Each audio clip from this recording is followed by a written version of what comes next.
Hello everyone, ये complex analysis का next lecture है और इस लेक्चर में हम डिस्कस करेंगे मोयरास थ्योरम के बारे में। जो भी न्यू टर्म्स या फिर थ्योरम इसमें यूज़ होंगी मैं साइड बाय साइड आपको बता दूंगी। तो चलिए स्टार्ट करते हैं सबसे पहले स्टेटमेंट से। सो मोयरास थ्योरम जो है वो कोची गॉडसेट थ्योरम की का कन्वर्स पार्ट है, ठीक है, कन्वर्स थ्योरम है उसकी। सबसे पहले हम ये देखेंगे कि कोची गॉडसेट थ्योरम क्या थी और फिर इसका कन्वर्स पार्ट मोयरास थ्योरम कैसे हुआ। तो मैंने लास्ट लेक्चर में आपको कोची थ्योरम का प्रूफ कराया था। उसमें आपने देखा था कि जो इंटीग्रल था एफ जेड डी जेड वो ज़ीरो के इक्वल आया था जब फंक्शन एनालिटिक था किसी भी पर्टिकुलर डोमेन में। जो कोची गॉसेट थ्योरम है वो एक तरीके से मॉडिफाइड वर्जन है कोची थ्योरम का, ठीक है। जिसने वो वीडियो नहीं देखी है आप लोग देख सकते हो, लिंक आपको डिस्क्रिप्शन में मिल जाएगा।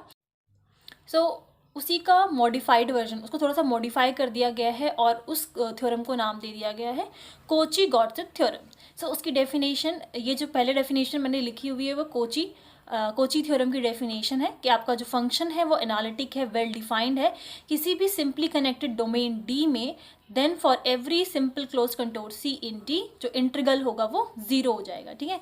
अभी मैं आपको सिंपली कनेक्टेड डोमेन इन सब की भी डेफिनेशन के बारे में बताऊंगी कि ये होता क्या है, बट अभी के लिए आप ये जान लो कि ये कोई डोमेन हम डी की बात कर रहे हैं। अगेन अब हम थोड़ा सा इसको मॉडिफाई कर देते हैं कोची गॉडसेट थ्योरम के लिए कि वही सेम डेफिनेशन है कि फंक्शन एनालिटिक होगा और किसी भी डोमेन डी में तो उसका इंटीग्रल जो है वो ज़ीरो आ जाएगा। बट यहाँ पर जो एक डिफरेंस मिलेगा वो ये है कि हम जब कोची थ्योरम की बात करते हैं तो हम सिंपली बोलते हैं कि जो कर्व है वो क्लोज्ड है, सिंपल क्लोज्ड कर्व हमें मिलेगा। बट कोची गॉडसेट थ्योरम में आपका कर्व क्लोज तो होगा बट वो ज़रूरी नहीं है सिंपल हो, ठीक है। लिखा है कंटूर सी इज क्लोज्ड, ये जो सी ये डोमेन रीजन है आपका डी और यहाँ पर जो शो किया हुआ है कर्व वो सी है, तो वो क्लोज्ड तो है। आप देखोगे ये भी यहाँ से भी क्लोज्ड है, यहाँ से भी क्लोज्ड है, यहाँ से भी क्लोज्ड है, बट ये जो कर्व क्लोज्ड है वो सिंपल नहीं है। सिंपल नहीं है का क्या मतलब, सिंपल कर्व्स वो होते हैं, सपोज करो ये आपका एक सिंपल कर्व हो गया, सिर्फ मैं अगर इस पोर्शन की बात करूं मतलब वो कहीं और क्रॉस ना करे, तो आप सिर्फ मैं इसकी बात करती हूँ तो ये कर्व जो है वो क्लोज्ड है, कहीं और क्रॉस नहीं कर रहा। बट अगर हम इस पूरे की बात करते हैं तो कर्व तो क्लोज है बट ये दो बार यहाँ पर क्रॉस कर रहा है, तो ये कर्व जो है वो क्लोज्ड है बट सिंपल नहीं है।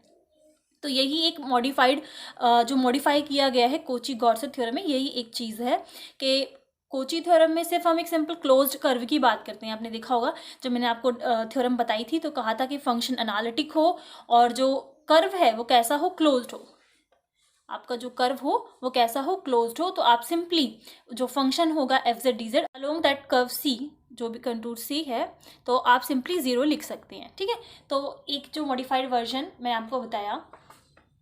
नेक्स्ट हम देखेंगे कि सिंपली कनेक्टेड डोमेन क्या होता है। तो यहाँ पर कुछ डेफिनेशंस हैं जो आपको कॉम्प्लेक्स एनालिसिस में हेल्प करेंगी, तो मैं सारी डेफिनेशंस के बारे में आपको बता देती हूँ।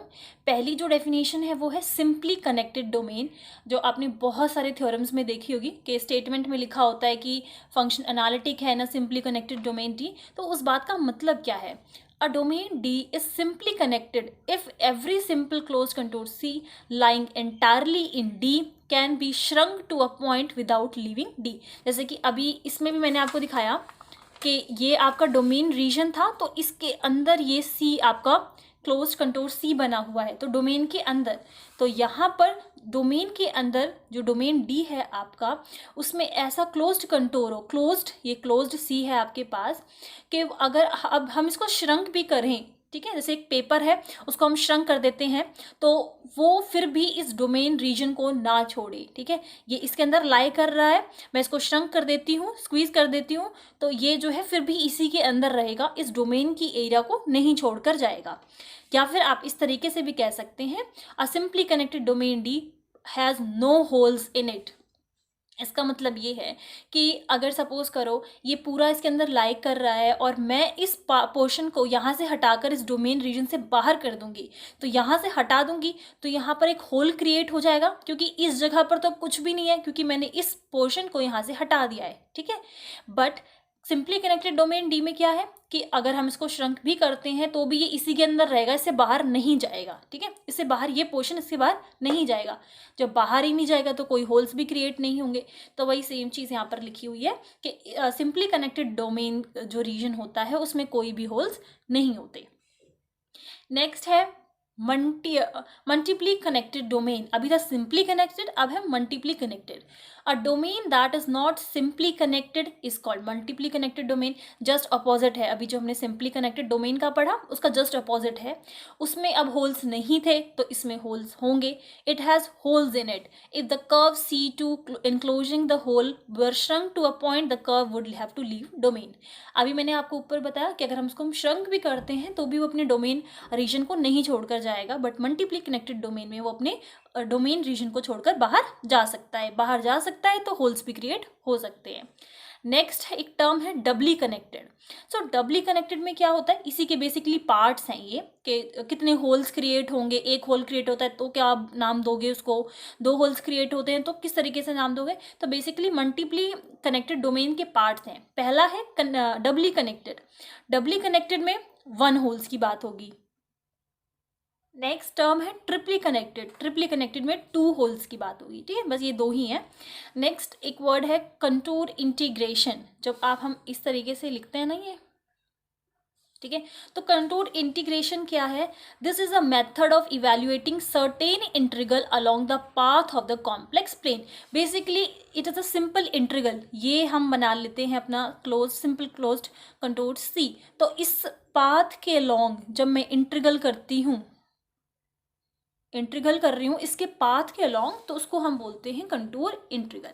और एक कंटूर होता क्या है, it is a basically a type of curve in a complex plane. ये एक टाइप का कर्व है कॉम्प्लेक्स प्लेन में, ठीक है। तो अब आ जाते हैं हम अब अपनी थ्योरम पे। सारी टर्म्स जो भी इसमें यूज़ हुई हैं मैंने अब आपको बता दी है। कन्वर्स थ्योरम है, तो कन्वर्स थ्योरम किस तरीके से है, if f is a continuous in a simply connected domain D and if this is 0, मतलब कि इंटीग्रल कर रहे हैं along C, fz dz जो है वो 0 के इक्वल है। तो अब उल्टा है कि फंक्शन जो है वो एनालिटिक होगा।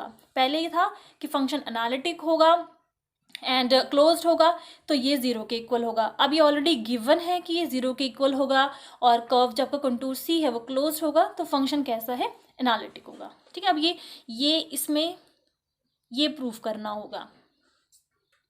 देन प्रूफ है if f is continuous and this is equals to 0 for every closed contour C in D। Basically given जो भी हमें स्टेटमेंट में है वो सारी चीज़ें लिखी हुई हैं। We conclude that this integral C fz dz is independent of the path according to some theorem। If f is continuous and this is independent of path C in a domain D, then f has an antiderivative everywhere in T। So basically जो चीज़ें हमें given थी कि जो function continuous है और along that close curve C हम integrate करते हैं, कंटूर इंटीग्रेशन करते हैं तो वो 0 के इक्वल है for every close contour C in D। तो हम ये कंक्लूड कर सकते हैं इस बात से कि वो कॉन्टिन्यूस है, ठीक है। मेन चीज़ ये गिवन है कि फंक्शन कॉन्टिन्यूस है तो पाथ कैसा होगा, इंडिपेंडेंट होगा, ठीक है। और अकॉर्डिंग टू सम थ्योरम अगर f जो है वो कॉन्टिन्यूस है और ये जो इंटीग्रल है हमारा वो इंडिपेंडेंट ऑफ पाथ है, पाथ से उसको कोई फर्क नहीं पड़ रहा, तो फंक्शन f का कोई भी एंटी डेरिवेटिव हमें मिलेगा, ठीक है। सो यहाँ पर ये जो दोनों स्टेटमेंट्स मैंने लिखी हुई हैं वो मैं आपको एक एग्जाम्पल के थ्रू बताऊँगी कि यहाँ पर integral C along that C fz dz is equals to capital Fz, ठीक है। तो यहाँ पर f के पास एंटी डेरिवेटिव है, ये जो मैंने f यहाँ पर लिखा है इसके पास एंटी डेरिवेटिव है और ये हमने fz लिख लिया एंड दिस इम्प्लाइज दैट यहाँ से इंटीग्रल हटा दो तो ये small fz is equals to ये जो कैपिटल f डैश z लिखा था यहाँ पे एक फर्स्ट ऑर्डर डेरिवेटिव आ जाएगा। ये इक्वेशन नंबर 1 और 2। अब इसको समझते हैं। यहाँ पर मैंने बेसिकली बहुत ही स्मॉल एग्जाम्पल लिया हुआ है। अभी जो फंक्शन हम f की बात कर रहे थे, स्मॉल f जिससे हमने इंडिकेट किया हुआ है कि उसके पास एंटी डेरिवेटिव होगा। तो अगर एक्स स्क्वायर हमारे पास कोई फंक्शन है उसका डेरिवेटिव निकालना हो तो क्या हो जाएगा, एक्स स्क्वायर का with respect to X 2x हो जाएगा। एंटी डेरिवेटिव का मतलब ये है कि मुझे अगर पूछा गया कि 2x का एंटी डेरिवेटिव क्या होगा तो मुझे अपोजिट बताना है कि 2x का anti derivative will be x square. X square का डेरिवेटिव 2x है और 2x का एंटी डेरिवेटिव है एक्स स्क्वायर। तो यहाँ पर हमने बोला है कि जो ये स्मॉल एफ है उसके पास एंटी डेरिवेटिव होगा, तो मैंने इस 2x को मान लिया इसी अपना स्मॉल एफ जेड, और इसके पास एंटी डेरिवेटिव है तो उसका एंटी डेरिवेटिव एक्स स्क्वायर है, और उसको मैंने मान लिया कैपिटल एफ जेड के इक्वल। ठीक है, तो ये जो स्टेटमेंट लिखी है कि f has an anti derivative everywhere domain in the D, तो ये बात तो हो गई। अब नेक्स्ट है कि यहाँ पर इस स्मॉल वाले एफ जेड डी जेड का अगर हम इंटीग्रेशन करते हैं तो वो इसके इक्वल आना चाहिए। बेसिकली तो एंटी डेरिवेटिव की ही डेफिनेशन है, बट कैसे?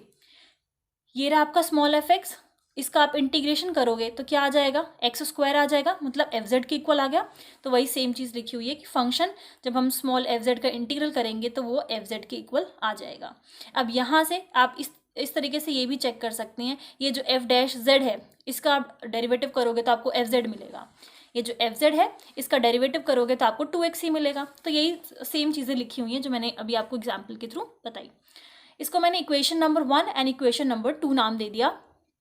नाउ अभी हमने ऊपर कहा कि ये जो है पाथ इंडिपेंडेंट है, पाथ से इसको कोई फ़र्क नहीं पड़ता। तो ये जो मैंने ऊपर एक डायग्राम से बनाया हुआ है, ये डोमेन है आपका, ये इस पे जो अंदर हमने बनाया हुआ क्लोज्ड कंटूर सी है, इट शुड बी क्लोज्ड। ठीक है, मेंशन है कि क्लोज होना चाहिए। 2 पॉइंट्स ले लिए इस पे हमने, इस क्लोज कंटूर पे 2 पॉइंट्स ले लिए, एक को आप जेड नॉट मान लो, एक को आप जेड मान लो। सो जेड के कोऑर्डिनेट्स कैसे होंगे, X Y, simple X Y, और जेड नॉट के कोऑर्डिनेट्स हमने मान लिए X not Y not type के। सो अगर पाथ इंडिपेंडेंट है तो आप जेड नॉट टू जेड जाओ तो भी कोई फ़र्क नहीं पड़ता, जेड टू जेड नॉट आ रहे हो तो भी कोई फ़र्क नहीं पड़ेगा। तो सिंपली हमने इस तरीके से जेड नॉट टू जेड जो है इंटीग्रेट कर दिया पाथ को, क्योंकि यहाँ पे हमने लिखा है ना कि एफ जेड डी जेड जो है वो 0 के इक्वल होगा। बेसिकली इसी की हेल्प से हम आगे अपने फंक्शन को एनालिटिक प्रूफ करने वाले हैं। और यहाँ पर अगर हमें फंक्शन को एनालिटिक प्रूफ करना है तो हम कोची जो इक्वेशंस हैं हमारी उसको इक्वल शो करेंगे। इफ़ हमारी कोची इक्वेशंस जो है CR इक्वेशंस जो है सेटिस्फाई कर जाती हैं तो फंक्शन एनालिटिक होगा। तो यहाँ पर ये जो मैंने कैपिटल एफ जेड दिया हुआ है उसको मैंने लिख दिया capital U plus iota capital V। Okay, basically जो हम z is to X plus iota Y लिखते हैं और W की बात करते हैं, एफ जेड की बात करते हैं तो U प्लस आयोटा V लिखते हैं। तो इसको बस मैंने इंडिकेट करने के लिए इन दोनों में हम इजीली डिफ्रेंशिएट कर सकें, कैपिटल U और कैपिटल V का यूज़ किया है, जहाँ पर U और V दोनों ही फंक्शंस हैं x और y की फॉर्म में। नाउ नेक्स्ट यहाँ पे स्मॉल एफ जेड इसी तरीके से डिफाइन कर दिया। अब जो u और v हमने यूज़ किया है वो स्मॉल है। So from equation number we get, हम इक्वेशन नंबर 1 से हमें क्या मिलेगा, अभी हम z नॉट टू z कर रहे थे ना, तो इंटीग्रल लिमिट कैसी हो जाएगी, z नॉट की x नॉट वाई नॉट और two z X Y. Then ये आपका एफ जेड हो गया, तो ये हो जाएगा आपके पास u plus iota v। Then ये हो गया आपके पास डी जेड, ये एफ जेड है और ये डी जेड है। So if z is equals to X plus iota Y, तो डी जेड की वैल्यू इसी तरीके से क्या होगी, स्मॉल चेंज है तो यहाँ पे डी एक्स में भी स्मॉल चेंज और वाई में भी small change, D X plus iota D Y. Equation number 1 थी ये हमारी, तो यहाँ पर हमने वैल्यूज सबको सब्सिट्यूट किया है। यहाँ पर हमने लिमिट्स लगा दी z नॉट टू z की, एफ जेड की वैल्यू यहाँ पर सब्सिट्यूट की, small u plus iota small v, D Z की वैल्यू सब्सिट्यूट की, और ये आपका कैपिटल एफ जेड है तो u प्लस आयोटा v हमने राइट हैंड साइड पे लिखा हुआ है। सो यहाँ तक हमने अब सॉल्व कर लिया। इसके बाद अब यहाँ पर हमने जो आपका रियल पोर्शन है उसको थोड़ा सा अलग से लिखा है और इमेजनरी पोर्शन को अलग से लिखा है। जिसके साथ आयोटा होगा वो आपका इमेजनरी पार्ट होगा। तो जब आप इसको सॉल्व करेंगे u dx plus iota u dy, then वो इस साइड चला जाएगा, then iota v dx, then iota square -1 हो जाएगा v dy।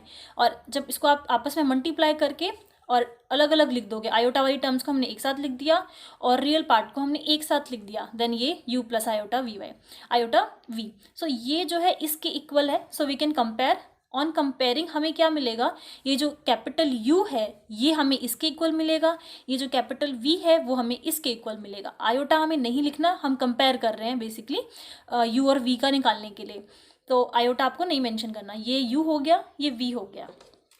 नाउ अब हमें पार्शियली डिफरेंशिएट करना है, और वो क्यों करना है, क्योंकि हमें सी आर इक्वेशंस देखनी है कि वो सेटिस्फाई कर रही है फिर नहीं। तो ये जो u है हम एक बार उसको x के रिस्पेक्ट में डिफरेंशिएट करेंगे and then y, then same with v, एक बार x के रिस्पेक्ट में एक बार y के रिस्पेक्ट में। देन यहाँ पर आ जाते हैं x के रिस्पेक्ट में जब आप डिफरेंशिएट करोगे तो ये रहा v का यहाँ पे कोई रोल नहीं है, u dx, ठीक है, इंटीग्रेशन आपस में कैंसिल हो जाएगा, सिंपल u आ गया। देन v के रिस्पेक्ट में करेंगे, अब इसका कोई रोल नहीं है, सिर्फ इसका रोल है, सो माइनस v आ जाएगा, माइनस v, और इंटीग्रेशन कैंसिल हो जाएगा, डिफरेंशिएट कर रहे हैं हम partially. Then same with this, v आ जाएगा जब x के रिस्पेक्ट में करेंगे एंड u आ जाएगा जब y के रिस्पेक्ट में करेंगे। तो यहाँ पर सी आर इक्वेशन सेटिस्फाई हो रही है, curly u by curly x should be equals to curly v by curly y, तो ये आपस में u एंड u, तो ये ठीक है। देन यहाँ पर ये माइनस v एंड v, तो ये नेगेटिव होता है, curly v by curly x is equals to minus curly u by curly y, it should be negative, sign change होना चाहिए, ये इज इक्वल्स टू है। Okay, then C R equations आपस में सेटिस्फाई हो रही हैं, इसका मतलब फंक्शन एनालिटिक है। अब आपको कंफ्यूज नहीं होना कि आपको कैपिटल एफ जेड एनालिटिक लिखना है या फिर स्मॉल फंक्शन जो एफ स्मॉल एफ आपने लिखा था वो एनालिटिक लिखना है। तो यहाँ पर कैपिटल जो एफ है वो एनालिटिक होगा, क्योंकि ये कैपिटल यू और कैपिटल वी, इनकी वैल्यूज़ को हमने पार्शियली डिफ्रेंशिएट किया था अपना आंसर निकालने के लिए। तो ये जो एफ जेड है, कैपिटल एफ जेड है, वो एनालिटिक होगा। इफ़ दिस इज एनालिटिक तो इसका जो डिफरेंशिएट फर्स्ट ऑर्डर डिफरेंशियल है एफ डैश जेड, वो भी एनालिटिक होगा, ये भी कैपिटल एफ जेड है, ये कैपिटल एफ है, so F dash Z is will be also analytic. अब यहाँ पर ये जो कैपिटल एफ डैश जेड वो एनालिटिक है, तो ये किसके इक्वल था, इक्वेशन नंबर 2 में स्मॉल एफ जेड के इक्वल था, तो ये स्मॉल एफ जेड एनालिटिक हो गया।